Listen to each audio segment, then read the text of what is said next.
जी उनको कह दिया, लेकिन ये ऑयल की बात जो कह रहे हैं ट्रांसफार्मर की सर, ये आप टेकअप कर लें, ये अपन कर सकते हैं। तो लिहाजा हम उम्मीद करेंगे कि लोगों को सहूलियत मिलेगी और लोगों को इस मीटिंग का फायदा होना चाहिए, ये उम्मीद करते हैं जितने भी डिपार्टमेंट कोऑर्डिनेट। तो लिहाजा आप सबका बहुत बहुत शुक्रिया, thank you very much sir.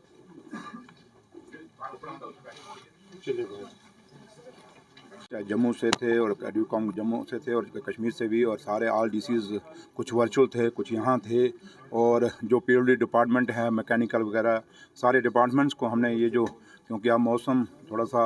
अब बिगड़ रहा है और उम्मीद करेंगे भगवान से, अल्लाह ताला से कि इस बारी बर्फ़ पड़े, लेकिन इतनी पड़े जितनी हम संभाल सकें। तो क्योंकि फसल से मैक्सिमम फार्मर्स को भी इसी चीज़ से फ़ायदा होता है, पानी के लिए भी, तो लिहाजा स्नो क्लियरेंस के लिए ये मीटिंग थी और उसमें काफ़ी सारे इश्यूज़ हमने डिटेल में डिस्कस किए हैं। ऑनरेबल एमएलए साहब भी सारे मैक्सिमम कश्मीर से थे, कुछ नहीं थे, कुछ आउट ऑफ स्टेशन थे, नहीं आ सके, तो हर कंस्टिट्यूंसी से मैक्सिमम पहुँचे थे। और ये एक इनिशिएटिव था on the direction of honourable CM Omar sahab के, क्योंकि आप यहाँ से हिसाब लगा सकते हैं कि वो कितने सेंसिटिव इश्यूज़ पे कितना वो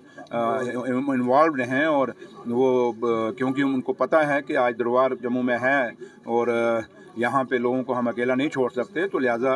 उमर साहब की डायरेक्शन पे हम सब यहाँ बैठे हुए थे और काफ़ी सारा थ्रेड बेड डिस्कशन हुई, 2 घंटे कोई मीटिंग चली हमारी, और काफ़ी चीज़ें ड्यूकॉम साहब ने अपनी प्रेजेंटेशन दी और जम्मू से भी हुई। तो लिहाजा उम्मीद करेंगे यही इस उम्मीद के साथ कि जब इस बार स्नो आएगी तो लोग उससे, चाहे पानी हो, बिजली हो, लकड़ का मस जैसे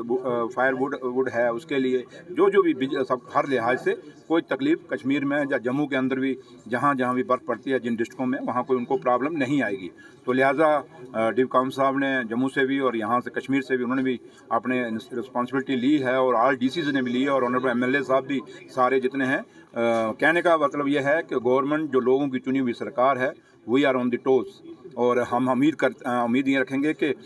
हमारे होते हुए जो लोगों को दुख और तकलीफ़ें इन 10 साल में हुई हैं, वो इन अब जो हम जब से अभी तो अभी 2 भी नहीं हुए हैं, लेकिन फिर भी हमारी कोशिश है कि 10 साल का जो वक्फा है रातों रात तो वो पूरा नहीं हो सकता, लेकिन हमारी यही कोशिश रहेगी कि लोगों को महसूस हो, एक फीलिंग जाए कि हमारी चुनी हुई सरकार हमारे लिए काम कर रहे हैं। और हमने ऑफिसर्स को कहा है कि भाई ये जो आप लोग हैं, you are the faces of the government, और हम यही जो उम्मीद करते हैं कि ऑफिसर्स जो पिछले 10 साल का वक्फा उसको भूलेंगे, अब नए सिरे से काम करेंगे और उम्मीद यही रखेंगे कि लोगों को जो उनको फैसिलिटीज़ चाहिए वो फैसिलिटीज़ मिलेंगी। Thank you.